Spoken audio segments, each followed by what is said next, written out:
नमस्कार दोस्तों। आज हम बात करने जा रहे हैं लेजेंडरी अलेक्जेंडर या सिकंदर से जुड़े कुछ अजीब और इंटरेस्टिंग रहस्यमयी किस्सों की। और आगे बढ़ने से पहले मैं डिस्क्रिप्शन में इससे पहले वाले वीडियो का लिंक दे दिया है जो कि अलेक्जेंडर की पूरी लाइफ हिस्ट्री के ऊपर था। आप उसे पहले देखोगे तो और अच्छा रहेगा।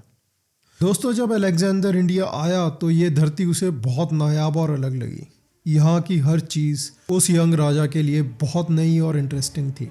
महान राजा पोरस से जंग के अलावा भारत में सिकंदर ने कई फकीरों और साधुओं से मुलाकात की। एरियन समेत कई ग्रीक इतिहासकारों ने इन मुलाकातों को दर्ज किया है। एक बार सिकंदर और एक योगी की मुलाकात हुई। सिकंदर ने पूछा, लोग कहते हैं कि भारत में योगी हजारों साल तक जीवित रहते हैं, क्या तुम मुझे अमरत्व सिखा सकते हो? उसके बदले में तुम जो चाहो मैं तुम्हें दूंगा। योगी ने पूछा, तुम्हारे पास क्या है? सिकंदर ने अपने सिपाहियों से सभी लूटे हुए रत्नों, हीरो, मोतियों और स्वर्ण से भरे हुए बड़े बड़े संदूक लाने को कहा। उन्हें खोलकर सिकंदर ने कहा, यह रहा पूरी दुनिया की दौलत। योगी हंसते हुए बोला, तुम इसे खजाना कहते हो? नीचे से उठाया हुआ रत्न और सोना सिर्फ मिट्टी है। योगी ने कहा, अमरता तुम्हारे लिए नहीं है। इस पर सिकंदर गुस्से में बोला, या तो मुझे अभी अमरता सिखाओ या तुम्हारा सिर कलम कर देंगे। योगी उसे देखकर फिर से मुस्कुराए और बोले, ठीक है, तुम उसे जानने के लिए बहुत बेसब्र हो। देखो, यहाँ पर एक जंगल है, इस दिशा में जाओ। उन्होंने जंगल की ओर जाने का रास्ता बताया और उससे कहा, जब तुम उस जगह जाओगे तुम्हें एक छोटी सी गुफा मिलेगी। उस गुफा में प्रवेश करना, वहाँ एक छोटा सा जल कुंड होगा। उससे एक अंजलि पानी जल की पी लेना और तुम सदा के लिए अमर हो जाओगे। सिकंदर अपने सबसे बहादुर सैनिकों के एक दल के साथ उस जंगल में गया और उसने जंगल में वह गुफा खोज ली। उसने सैनिकों को कुछ दूरी पर छोड़ दिया।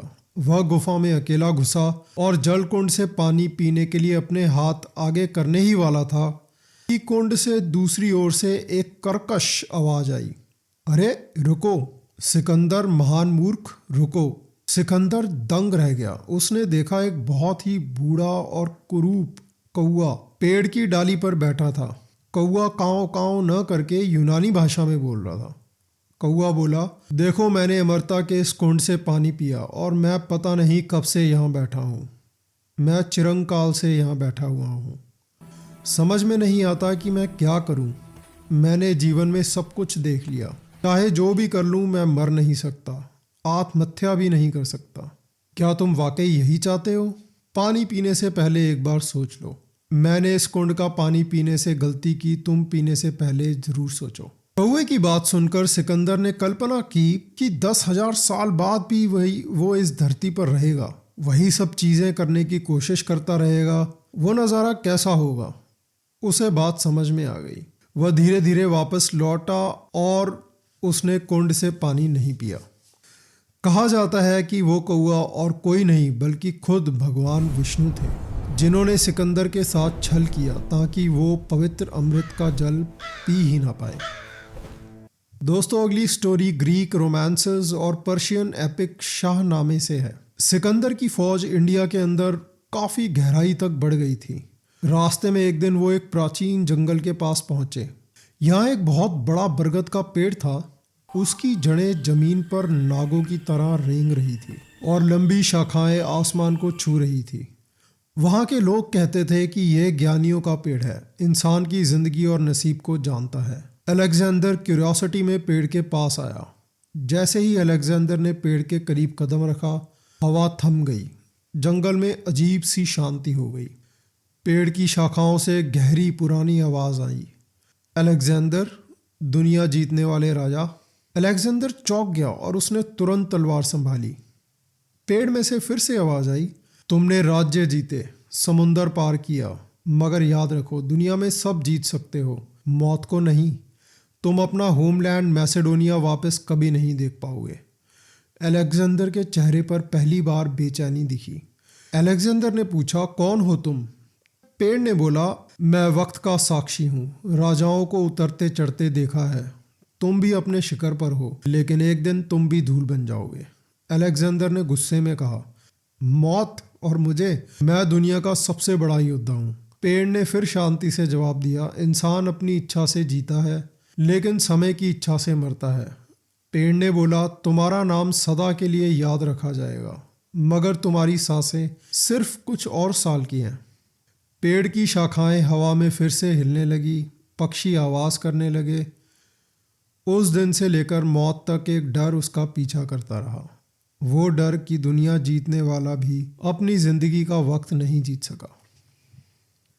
एक कहानी के मुताबिक अलेक्जेंडर की मुलाकात कालानूस द सिनिक से हुई। वो एक नंगा एसेटिक योगी था जो एक बड़े मिट्टी के घड़े में सोता था। उसने इस दुनिया का सब कुछ त्याग दिया था। अलेक्जेंडर ने साधु से पूछा, क्या मैं तुम्हारे लिए कुछ कर सकता हूँ? उसने जवाब दिया, हाँ, साइड हो जा, धूप आने दे। यह सुनकर सिकंदर के होश उड़ गए। साधु ने समझाया, तुम पूरी दुनिया जीत कर भी अपने अंदर की भूख से हारे हुए हो। उसकी विजडम और निडरता से प्रभावित होकर अलेक्जेंडर ने कालानूस को अपने कोर्ट में शामिल कर लिया। कालानूस बाद में उसके साथ यात्रा करता है, पर जब बीमारी बढ़ जाती है तो वो सूसा में अपने आप को आग की चिता पर चढ़ाकर मरने का फैसला करता है। और उसकी मौत को लेकर ग्रीस हैरान हो जाते हैं, क्योंकि उसे मौत का कोई डर ही नहीं था। अलेक्जेंडर ने कहा, अगर मैं अलेक्जेंडर ना होता तो मैं कालानूस होता।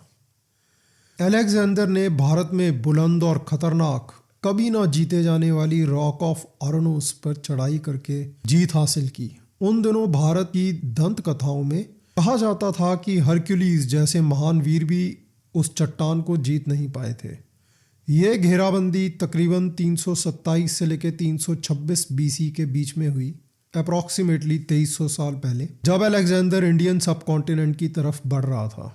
हिंदू कुश पार करने के बाद ऑरोनोस को इंडस नदी के पास एक बहुत ऊंचा पहाड़ी किला माना जाता था। आज के नॉर्दर्न पाकिस्तान यानी कि खैबर पख्तूनवा में है। यह किस्सा पोरस से युद्ध से पहले का था। यह किला एक बहुत बड़ी खड़ी पहाड़ी पर था जिस पर सीधा हमला करना इम्पॉसिबल था। वहाँ नेचुरल स्प्रिंग्स थे और ऊपर एक चौड़ा सा प्लेट्यू था, मतलब रक्षक लंबे समय तक टिक सके। उन्हें भूखा रखकर हराना आसान नहीं था। अलेक्जेंडर ने अपने एक लेफ्टिनेंट टॉलेमी को भेजा कि वो सही रास्ते ढूंढे और आसपास की ऊंचाई वाले पॉइंट्स पर सेना को तैनात कर दे। पहाड़ के एक तरफ बहुत गहरी घाटी थी, वहां से हमला इम्पॉसिबल था। अलेक्जेंडर के इंजीनियर्स ने दूसरी तरफ मिट्टी, लकड़ी और झाड़ों से एक बड़ा एम्बैंकमेंट या एक माउंड, ऊंचा सा माउंड बनाया जिसे सीज मशीन को फोर्ट के करीब लाया जा सके।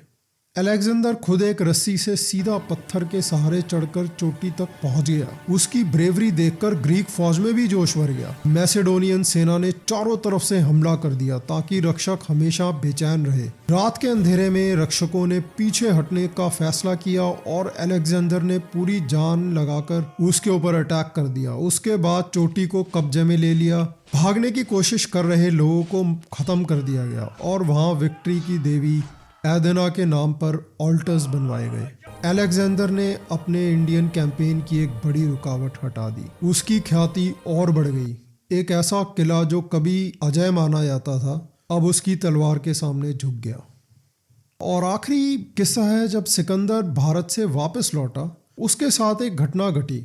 तख्त पर बैठे सिकंदर के सामने लोगों का हुजूम लगा हुआ था। उसके बीच में एक चिता लगी हुई थी और उस पर एक शख्स लेटा हुआ था। सिकंदर ने हैरानी से देखा, चिता के ऊपर लेटा हुआ शख्स जिंदा कैसे था और आखिर वो जिंदा ही चिता पर क्यों चढ़ गया। ग्रीक इतिहासकारों ने लिखा कि उस शख्स ने सिकंदर की तरफ देखा और कहा, अब तुमसे बेबीलोन में ही मुलाकात होगी। इस घटना के चंद महीने बाद ही सिकंदर की मौत हो गई, ठीक बेबीलोन में। सिकंदर की मौत की भविष्यवाणी करने वाला वो शख्स एक भारतीय फकीर था। ये फोक टेल्स बताती हैं कि कैसे सिकंदर भारत और मध्य पूर्व में एक तरह से लार्जर देन लाइफ बन गया। भारत में वह काफ़ी लोकप्रिय बन गया था। दोस्तों, आज के लिए बस इतना ही। और हाँ, अगली वीडियो सिकंदर के मिडल ईस्टर्न लेजेंडरी किस्सों के ऊपर होगी, जो कि इससे भी बहुत ज़्यादा इंटरेस्टिंग है। तो वो स्टोरी सुनने के लिए बेल आइकॉन को ज़रूर दबाएं ताकि नोटिफिकेशन आपके पास डायरेक्ट पहुंच जाए। Thank you.